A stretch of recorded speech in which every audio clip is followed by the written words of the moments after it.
Welcome to this walk through Philippians 4, verses 8 and 9. We now come to the end of Paul's teaching about discipleship in the light of the vision of Christ that we saw back in the Christ hymn in chapter 2. We're just going to do 2 verses in this video since they're very rich. So let's read through our passage.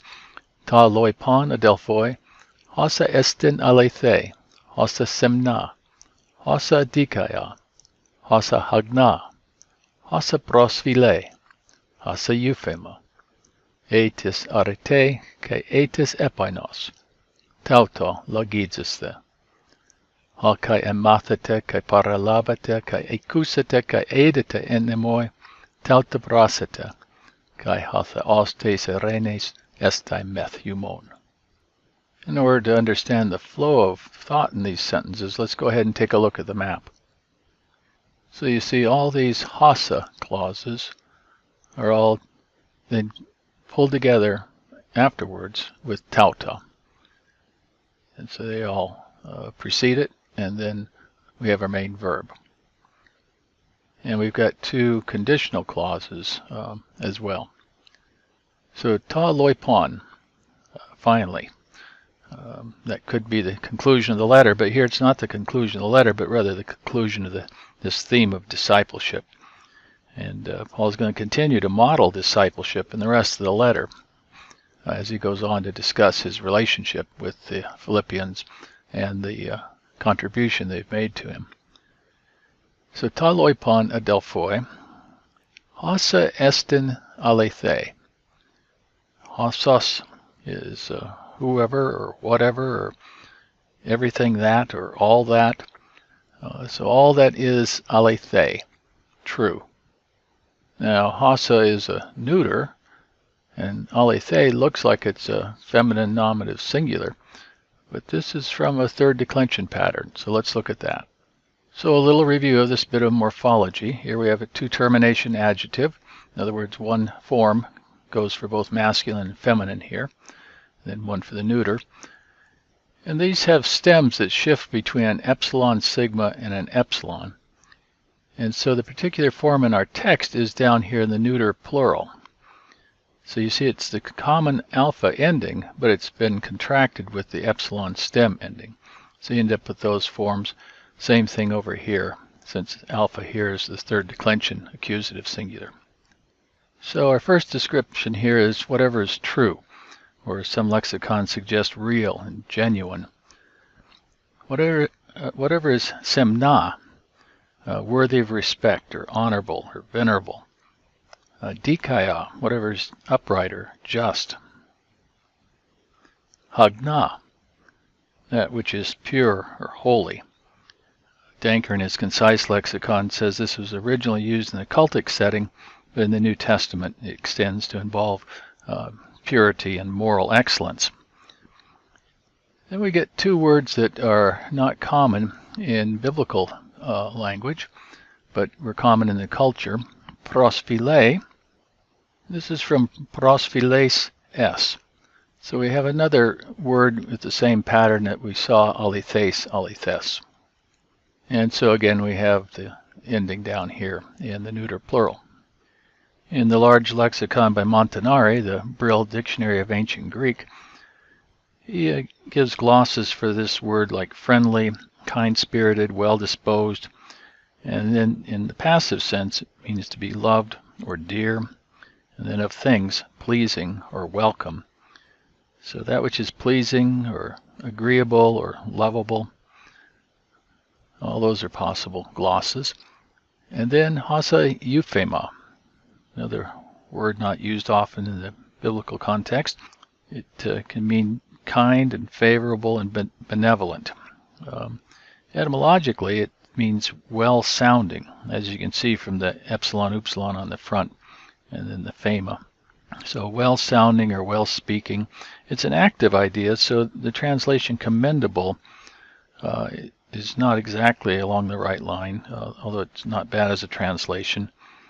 Originally, it meant to utter words or sounds of good omen, or abstain from inauspicious words, even to be religiously silent. Those are some insights from Little Scott and Jones and Abbott Smith. And then if you look up Montanari in the Brill Dictionary, he says, of good augury, kind, favorable, propitious, even sacred, holy, and pious in some settings, benevolent, and euphemistic. It's actually where we get our word euphemism from, euphemistic. And so an example of a benevolent text would be citation he gives, interpreting the utterance in the best way. So putting a good spin on something. And then euphemistically, he's got a quote from an ancient text, to clothe the absurdity with euphemistic terms. So that's a fun word, an interesting word. And we might use a gloss like kind or favorable or benevolent. So all those descriptions. And then a tis arete, if anything is arete, another very important word in the Greco-Roman world, meaning virtue or excellence. And so we have a type 1 condition here. And if anything is praise, or we'd say worthy of praise. So he goes through this wonderful list of qualities and then said these things, logizista. Logizomai can mean to reckon or think about or consider. That's what the lexicons give us. BDAG has a great gloss here. To ponder, to let one's mind dwell upon. And I think that's the idea here. We're not being called upon by Paul to do some kind of analysis of all these things, but these are the kind of things to keep in mind, to think about, to ponder. And these are all virtues in the Hellenistic world. And such virtues are sourced in Christ, and they're revealed in Him, and He's the criterion for each one. So we have an example here of Paul drawing upon Greco-Roman ideas and language and terminology, and finding value and virtue in it, but all of it as an expression of the life in Christ, and all of it reflected in that Christ hymn and in other teaching about Jesus. Notice that once again we have language of the mind here. We've noted that all the way through Philippians, and we're going to see more of it in the following verses. And so what do we have before us in our mindset? What is it that we're dwelling upon, thinking upon? And Paul wants us to be dwelling upon, thinking upon, most of all, Jesus himself. And the heart of the revelation there in the Christ hymn. Now, logizomai is a middle preference verb. Here's a section from Neva Miller's article on deponent verbs. And so this would be an example of verbs of self-involvement. Some verbs intimately involve the self in the processes going on within the action. These have to do with thinking, feeling, deciding, processes that the subject alone can experience for himself. No one else can do the thinking, feeling, or deciding for him. So that's her suggestion for why these are middle preference. And you see logizomai down here is one that she puts under her first subcategory of intellectual activities. In our second verse, Paul uses something of the same structure, a series of relative clauses that are all brought together in a tauta, and then our main verb. So just simple relative pronoun here. Things which you learned. Emathateli erist from Montano.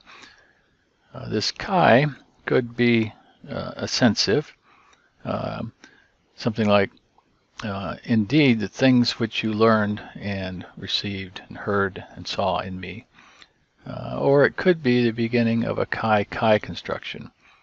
The things which you both learned and received, both heard and saw in me. So a couple of ways we can take those kais.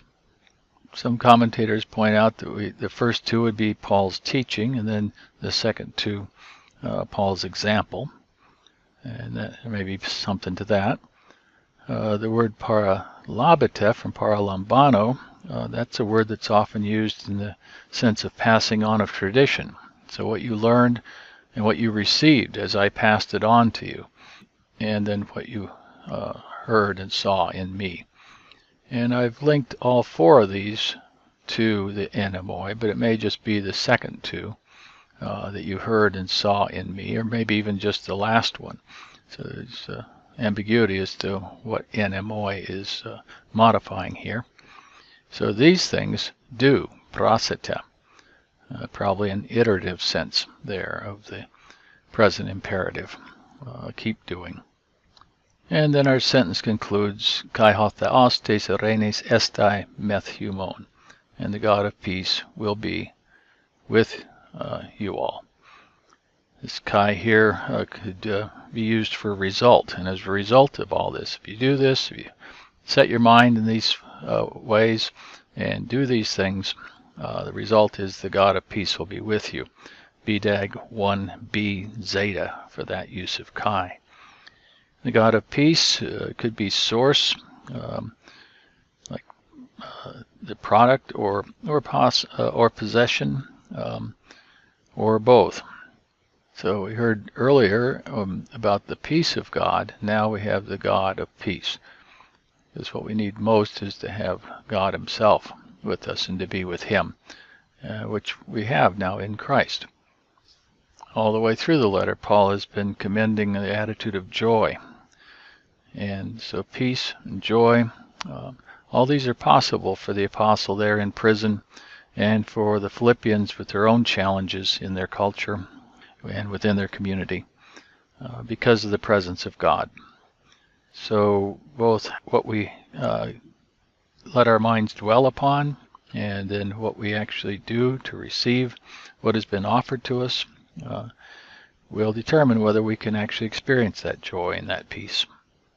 So to conclude this brief walk through these verses, let me read how they are rendered in the Revised English Bible, a translation that's often very suggestive and very helpful. So this is verses 8 and 9 in the REB. And now, my friends, all that is true, all that is noble, all that is just and pure, all that is lovable and attractive, whatever is excellent and admirable, fill your thoughts with these things. Put into practice the lessons I taught you, the tradition I have passed on, all that you heard me say or saw me do, and the God of peace will be with you.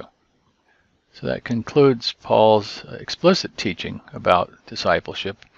But as I said at the outset, now as we go on to the final verses of the letter, we'll see Paul continue to model this mind of Christ in the life of discipleship.